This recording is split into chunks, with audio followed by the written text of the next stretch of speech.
we'll be using the IRS's Interactive Tax Assistant tool to help determine what your filing status might be. So as you're aware, most individual taxpayers fall into one of several different tax filing statuses. You can file as a single taxpayer. You can file as a married couple, either filing a joint tax return or filing a separate tax return. You can file as head of household. You can also be a qualifying surviving spouse, either a widow or a widower. So in this situation, we're going to walk through the Interactive Tax Assistant with some basic information, and we can use this to help determine what your tax status would be on your tax return. So certain types of questions that might come up have to do with if you have any qualifying children or children that you're worried about maybe aging out from being a dependent. If you were married but your spouse has recently passed away, in certain other situations, we can walk through some of these scenarios in this ITA tool. So the whole thing should take about 5 minutes according to the IRS. As a standard disclaimer, this is a tool designed for U.S. citizens or resident aliens.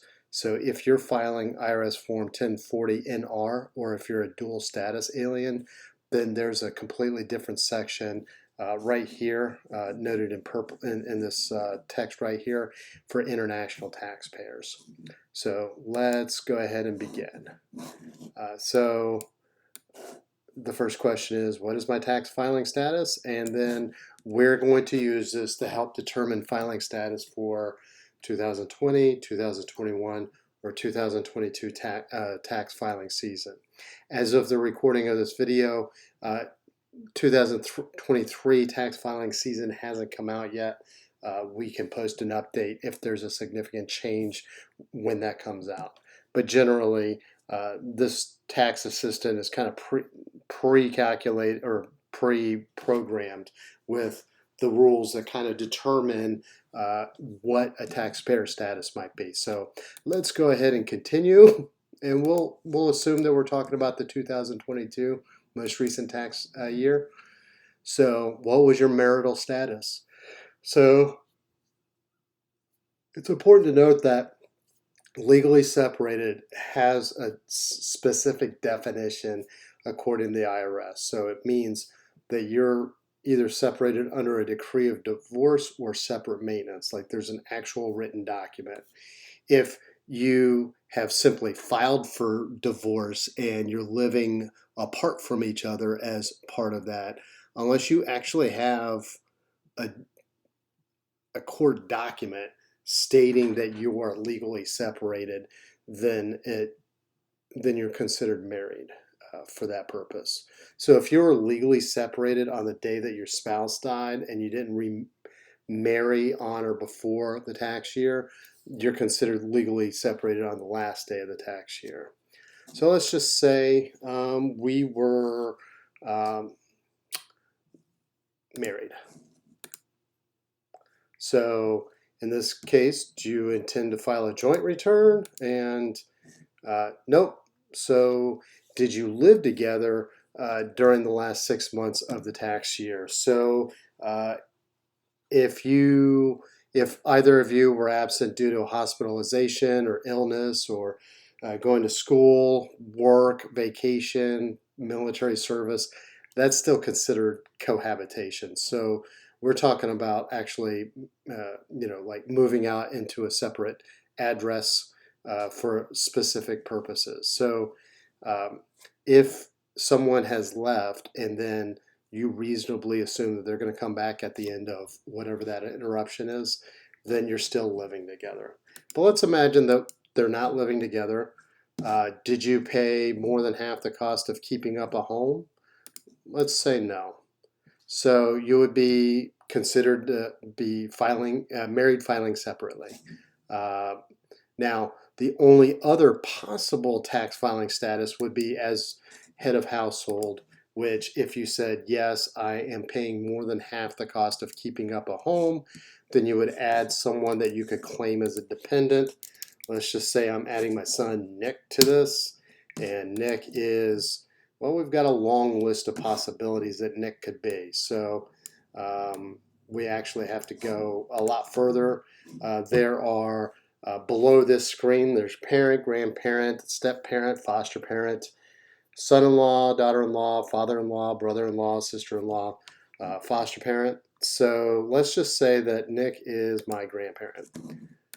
And still, we're filing separately because that's not really, I mean, I live with my grandparent. That's not really the biggest deal in the world. But let's see what happens if I claim Nick as, say, a son. So I'll just click off screen here and it selects biological child. So now it asks for Nick's birthday.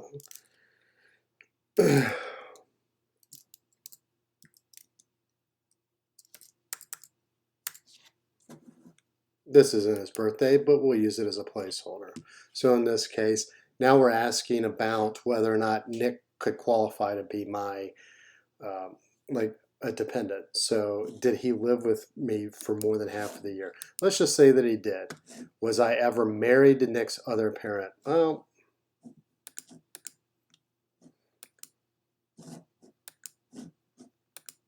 so we'll go through some of these questions.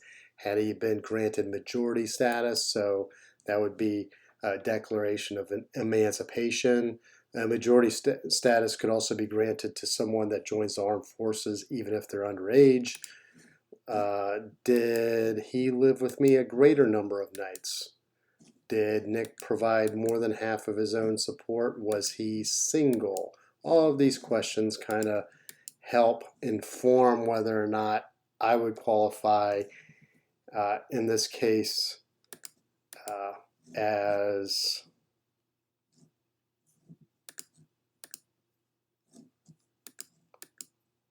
a head of household. So because Nick is my qualifying child, I had to answer a lot of different questions to state that he indeed helps me qualify as head of household. So you can go through all of these, and there are so many different scenarios, right?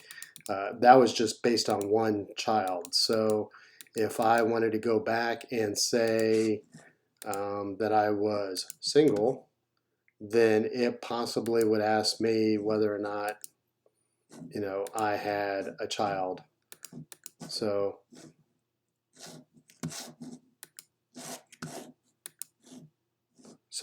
in this case, I'm single because I don't have a dependent or another person that qualifies for any other status, right? So let's take a look at some of the things in the review screen. So you can always pull up a review screen, and I encourage you to do it because it'll highlight in bold like your answers to the questions, but you should absolutely pay attention to this. Like, oh, what was Nick's birthday? Oops, that's a typo.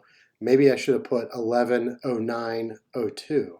Would that have changed things? Probably, because it makes Nicholas a little bit older. He may or may not qualify as my dependent based on other questions that I answer. So be truthful and be a little bit detail oriented when it comes to reviewing your questions, because you might find that you accidentally selected an answer that you did not intend to. So that's all we have for this particular video. The Interactive Tax Assistant has so many other tools to help people kind of walk through certain questions. So if you are wondering what your tax filing status is based on a recent change in your life, or based on whether or not you think you're able to claim a specific person as a dependent, or maybe something happened to your spouse and you're just wondering what you should do for your tax return, this is a great way to put in the answers that you know, and then have the IRS website kind of spit out, the recommendation. This isn't tax advice. It does depend on the questions that you answer and how you answer them, but it is a good idea that you use this and you print out this sheet, because if you do use this for your tax return, then having this sheet in your files will help you understand, what questions you answered and how you got to the tax filing status, just in case you're questioned. So we will put links to other articles and videos that we've created that we think might be relevant. We'll also put a link to the page where you can access this specific ITA tool.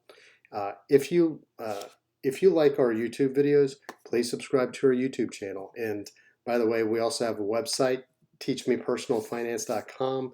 You can go there anytime, and if you are looking for help with a specific tax form, the odds are pretty good that we've written an article about it. So hop on there, type in the name of the tax form that you're looking for, and you'll probably see an article. And if not, and you'd like to see an article, please hit me up in the comments section and in the show notes. I'm always looking for topics to help people better understand taxes, tax forms, and things of that nature. So thank you very much, and have a great day.